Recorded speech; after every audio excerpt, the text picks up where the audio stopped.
Bonjour à tous, bienvenue dans la review du chapitre 57 de Dragon Ball Super. Et aujourd'hui, on va parler de l'arc Moro. Donc, on est en plein dedans. On sent qu'on va peut-être bientôt arriver vers la fin, mais on ne sait pas vraiment encore. C'est un chapitre que j'ai bien aimé. Le chapitre était vraiment cool comparé au chapitre d'avant où c'était un peu plus mitigé. En fait, on trouvait quelques trucs bizarres, mais on savait pas forcément si c'était bien ou pas. Enfin, dans le sens où on était mitigé, hein.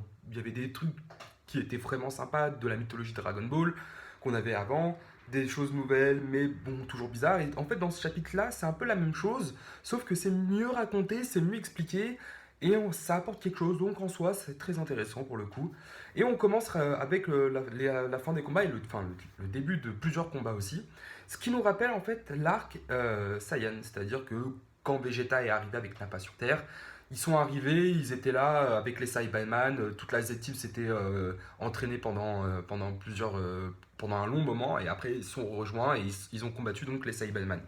Sauf que là, bon, la différence, là, je pense qu'ils se sont dit, bon, sinon ça va être trop copié avec l'Arc Saiyan, c'est qu'au lieu de faire un sorte de tournoi entre guillemets sur le moment, tout le monde est éparpillé dans le coin du monde pour pouvoir se battre justement.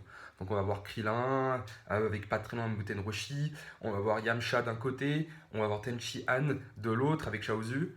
Et ensuite, on va avoir donc Piccolo avec ses 17, ses 18, Sangohan de l'autre, d'un autre côté. Il y a Jaco aussi, du coup.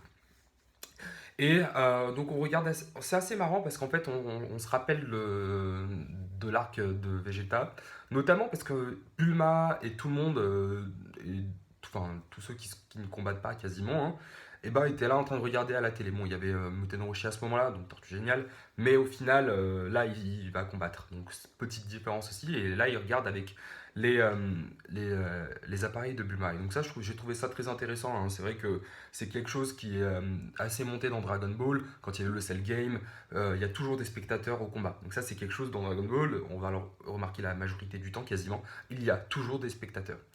Et donc là, dans ce chapitre, on voit que Krillin a du mal, hein, dans son combat, donc il va se battre contre un sorte de panda qui... Ouais, ça va, qui a assez de puissance quand même, hein. Et on remarque juste que Krillin a du mal au début, hein. Il essaie de combattre de toutes ses forces, mais bon, il a du mal. Et là, il va utiliser le Kenzan, donc sa technique, hein, une de ses techniques favorites. Il va l'utiliser avec, donc c'est le disque, hein, comme vous le savez, et il va le faire bouger avec ses doigts. Donc technique très intéressante, bon, il s'en est rendu compte. Et quand la technique revient sur Krillin, pas imagerie rémanente, excusez-moi, et il arrive derrière, Kamehameha, et le combat est plié. Donc ça, j'ai trouvé très intéressant. Je suis content pour Krillin qui n'avait pas énormément eu d'heures de gloire dans Dragon Ball. Après, on peut pas dire que c'est un heure de gloire incroyable, hein, mais bon, c'est plutôt pas mal. Et quand je dis Dragon Ball, hein, je parle de Dragon Ball Super, bien évidemment. Faut toujours faire la nuance, voilà. Donc voilà, et ensuite on voit Muten Roshi, et là j'ai trouvé ça très drôle parce que Muten Roshi, on le voit avec des femmes, et il galère. Alors que Muten Roshi, c'est quand même un combattant qui est très fort. Donc dans Dragon Ball Super, on va pas dire qu'il est proche du niveau de Jiren, mais il a quand même eu le début de l'Ultra Instinct. Donc ça veut dire que c'est quand même quelqu'un qui a une puissance qui est quand même incroyable. Ça veut dire qu'il fait partie vraiment des personnes les plus puissantes. Voilà. Bon, après, on sait pas où est-ce qu'on en est, mais en tout cas, voilà. Et une fois qu'il se met un bandeau sur les yeux pour pas voir les femmes, justement pour son côté un peu pervers, mais de toute façon, ça, on le connaît depuis Dragon Ball, hein, on le sait très bien, et ben il combat, et une fois qu'il commence à mettre son sorte de bandana sur les yeux, son petit tissu et tout, et là il commence à se battre, et il commence vraiment à réussir à se battre, et c'est vraiment dingue de voir ça, de voir Muten Roshi qui est toujours entre guillemets en forme alors qu'il est super vieux, il devrait pas censé pouvoir se battre à ce niveau-là. Bref, ensuite, alors ça j'ai trouvé ça moyen de la part de Toyotaro, parce qu'en fait les trois filles fusionnent, mais on sait pas comment elles fusionnent, on sait pas s'il y a une technique de fusion, quoi. Ça a été fusionné en off-screen, donc c'est-à-dire qu'on l'a pas vu, et j'ai trouvé ça un peu dommage parce que c'est quelque chose sur la mythologie de Dragon Ball, on a envie de voir. Parce qu'il y a toujours. On connaît quasiment deux méthodes sûres de fusion. Donc celle avec les Potala et puis la fusion métamorphe. Et donc on aurait voulu voir un petit peu quelle aurait été du coup cette méthode de fusion, si c'est une méthode de fusion qu'on connaît ou alors une méthode de fusion qu'on ne connaît pas. J'avoue que ça aurait été intéressant de voir, mais bon. Et à ce moment-là, ça devient un gros tas. Enfin, je suis désolé, mais là, le personnage est devenu immense et pas très joli, du coup.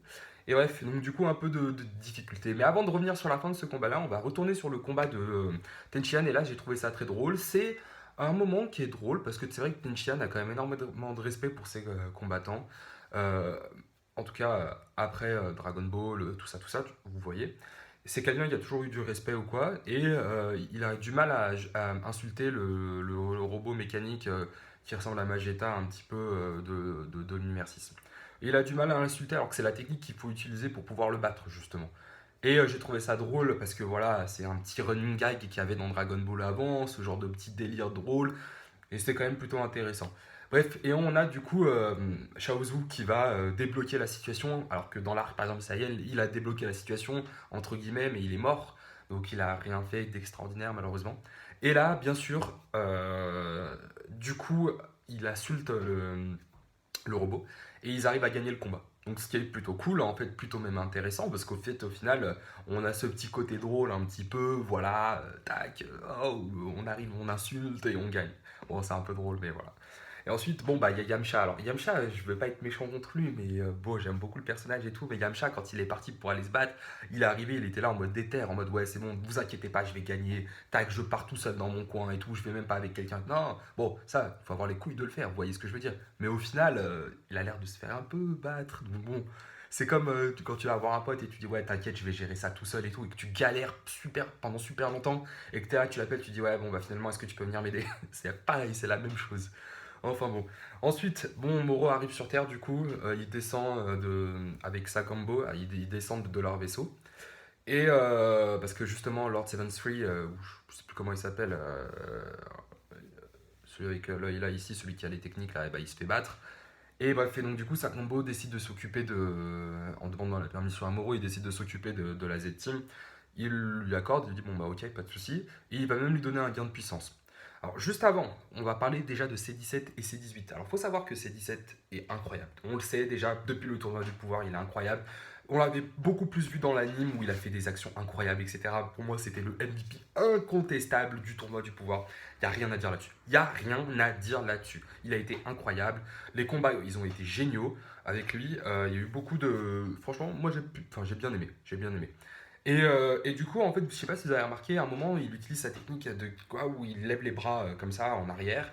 Et en fait, on pense qu'il va lancer quelque chose. Et en fait, non. En fait, il lâche les boules de ki comme ça en continu pour pouvoir accélérer pardon, et pour pouvoir donner un coup. Et ça, les gars, moi, j'ai trouvé ça vraiment bien. On est sur des différentes techniques pour pouvoir justement promouvoir C17, pour pouvoir le mettre un peu plus en avant. Et on est créatif avec lui, c'est-à-dire on est créatif sur les techniques. C'était quelque chose qui était bien sur le chapitre d'avant avec Piccolo, la combinaison avec Gohan. C'est quelque chose qui est très créatif. Et c'est vrai que c'est intéressant de voir ça, c'est quelque chose qui est nouveau. Et on passe sur des combats un peu plus tactiques, un peu plus réfléchis que sur la puissance et ensuite on se frappe. Vous voyez ce que je veux dire? Ça, c'est vraiment bien parce que ça change un peu les dimensions des combats et tout. Et quand ça viendra en animé, je pense que ça rendra plutôt pas mal. On aurait, j'espère, une belle animation à ce moment-là. Et si jamais ça revient en animé, et du coup, ce sera intéressant. Ensuite, donc, du coup, il y a le combat contre Sakambo. Donc, ça, c'était la petite parenthèse de C17. Et là, on voit que tout le monde galère. À ce moment-là, on voit que vraiment toute la Z-Team galère, que ce soit Yamcha, que ce soit Krillin, Muten Roshi qui se battent. Donc, du coup, parce que Krillin a rejoint Muten Roshi. Et Krillin va se battre avec lui contre le monstre, enfin, les trois filles qui ont fusionné. Et on voit que c'est un peu la galère pour la Z-Team à ce moment-là, hein. Honnêtement, bah, je vais pas vous mentir que là, ça commence à être un petit peu chaud. Et on a Sangoku qui est dans sa petite machine volante et qui essaye d'arriver comme ça et tout. Et là, Krillin, idée de génie, décide de déployer son ki pour que Sangoku le ressente. Donc c'était ki tout double parce qu'il allait perdre son énergie en échange du fait que peut-être que Sangoku allait venir ou pas. Et au final, Sangoku est arrivé, donc du coup plutôt cool. Euh, une entrée vraiment incroyable, hein, Sangoku comme d'habitude. En plus, la dernière case, elle est incroyable. On a un Sangoku qui est plutôt bien dessiné, avec un regard un peu énervé, pas content, qui est là. On sait tout ce que ça veut dire quand Sangoku il prend ce regard-là et qu'il arrive comme ça veut dire que il va se passer des dingueries. On le sait, il va se passer des dingueries. Toi et moi, je vais pas te le cacher, il va se passer des dingueries. Sangoku arrivé, il va aller faire du sale et tout. Par contre, alors moi, je sais pas si vous avez remarqué quelque chose du coup avec ce chapitre. L'arrivée de Sangoku, elle est quand même bizarre parce que d'habitude, c'est d'abord Vegeta qui est là, Vegeta qui se bat, ensuite Sangoku qui vient faire le sauveur et qui vient sauver tout le monde. Alors qu'est-ce que ça veut dire? Est-ce que ça voudrait dire que du coup Sangoku va arriver, va combattre, ensuite il va aller du côté de Moro, et du coup à ce moment-là, il va galérer et Vegeta va arriver en tant que sauveur? Ou alors Sangoku va avoir du mal avec la meuf avec qui s'est fusionné en trois? Enfin, j'espère pas, parce que quand même, on parle de Goku, il s'est entraîné, etc. et tout. Et ensuite, du coup, Vegeta va arriver avant lui contre Moro, et après il va le sauver. Alors je sais pas trop, mais en tout cas, je sais qu'avec Dragon Ball Super, il y a une tendance à mettre en avant Vegeta qui est vraiment ultra bien. C'est-à-dire que Vegeta, on va le mettre un peu plus en avant que dans Dragon Ball normal. Dans Dragon Ball, il avait pas mal essuyé de défaites, etc. et tout, alors que là, il a eu pas mal de combats, il a réussi à gagner pas mal de combats, et puis il arrive à avoir des power-ups qui sont intéressants pour rivaliser avec Goku, et Goku et lui sont mis au même plan quasiment. Je sais pas si vous voyez ce que je veux dire, mais en tout cas, il a son heure de gloire. Et notamment quand il est arrivé sur Namek et tout, là par contre c'était vraiment incroyable. Genre il est arrivé, il était là en mode sauveur. Donc Vegeta, franchement, moi j'aime bien. Moi c'est un personnage que j'aime beaucoup Vegeta. Et je suis vraiment content si jamais il arrive à débloquer la situation comme Goku l'a fait par le passé, comme Goku le fera sûrement par le futur s'il y a encore des arcs après celui-ci. Et voilà. Donc vraiment intéressant de remarquer tout ça au niveau de Sangoku Vegeta et tout, voir que Vegeta va peut-être devenir un sauveur aussi, le prince des Saiyans qui devient le sauveur, donc à voir. Alors petit bémol, ce que j'ai pas du tout aimé dans ce chapitre-là, alors je vais vous dire honnêtement, hein, donc il y a des combats partout dans le monde, c'est-à-dire que donc du coup les gens utilisent, enfin la Z-Team utilise son ki, il y a de la destruction, euh, voilà. Pourquoi Trunks et Goten n'interviennent pas? J'en ai marre. Franchement, je vous dis, les gars, j'en ai marre parce que j'aime bien Trunks et Goten. Voilà, c'est des persos que j'aime bien.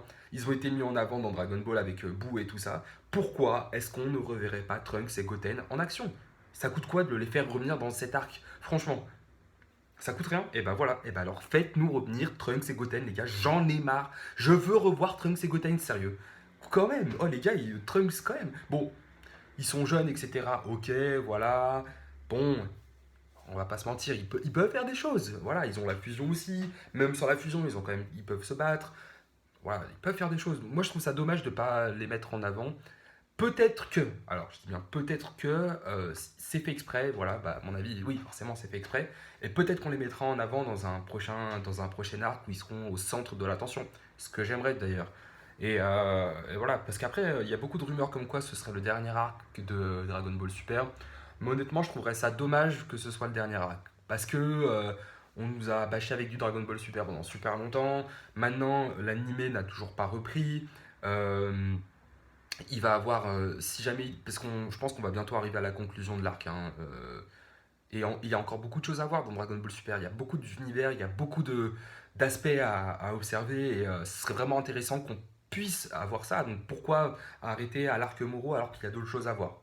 Voilà. Donc ça c'est mon avis. Moi j'espère qu'il y aura d'autres arcs. Bon en attendant, on verra. Déjà on va profiter des derniers chapitres qui nous restent sur cet arc-là, parce que la conclusion va bientôt arriver. Et on va voir du coup si Sangoku aura maîtrisé l'Ultra Instinct, s'il va réussir à le maîtriser de manière totale en combat. Et on va voir la nouvelle technique que va apprendre Vegeta. Est-ce que Vegeta va lui aussi apprendre l'Ultra Instinct? Parce qu'il va vraiment bien contrôler son ki, son énergie et tout? On verra, c'est quelque chose qui va être intéressant à observer sur les prochains chapitres. Donc voilà, bah moi c'était la fin de ma review, enfin c'est la fin de ma review, j'ai bien aimé le chapitre jusque-là. Vraiment intéressant comme d'habitude, hein. Moi je suis un grand fan de Dragon Ball, je regarde Dragon Ball depuis que je suis tout petit. Donc voilà, je suis vraiment content d'avoir du Dragon Ball une fois par mois en termes de chapitres et tout. Donc voilà. Et bah c'était tout pour moi, donc j'espère que vous allez vous porter bien en attendant la prochaine review, je sais pas quand ce sera. Parce que là j'ai pris du retard pour celle de Dragon Ball, parce que j'avais pas mal de choses à faire à côté et tout. Donc voilà, encore une fois, c'est encore une vidéo en one shot, hein, bien évidemment, sans montage. Pour la prochaine review, non, peut-être pas la prochaine, mais celle d'après, je vais commencer à faire du montage pour que ce soit peut-être un peu mieux. Comme ça, il y aura peut-être moins de blanc. Bon, là, je crois pas qu'il y ait eu trop de blanc ou quoi, tu vois. Mais comme ça, je pourrais rattraper mes erreurs parce que je sais que je fais des erreurs sur les one shots. Sur les vidéos one shot et notamment One Piece, les reviews One Piece, j'ai fait 2 erreurs sur les 2 dernières reviews. Donc voilà. Mais bon, je vais faire du montage, pas sur la prochaine review, mais sur celle d'après, du coup. Et puis, bah, si ça vous plaît, n'hésite pas à mettre un like, n'hésite pas à me dire ce que tu as pensé du chapitre, c'est très important. Si tu as des théories ou quoi, j'aimerais vraiment bien savoir, parce que comme ça, on arrive à trouver de bonnes idées et tout ça, et à bien travailler, enfin, pas travailler, mais bon, vous avez compris, on va essayer de deviner un peu ce qui va se passer dans les prochains chapitres. Et n'hésite pas à t'abonner, surtout si ce que je fais, tu vas aimer, ou alors si tu veux voir si ce que je vais faire plus tard, tu vas aimer ou pas. Et en attendant, bah, la prochaine, bah, moi je vais te dire ciao, hein, à la prochaine.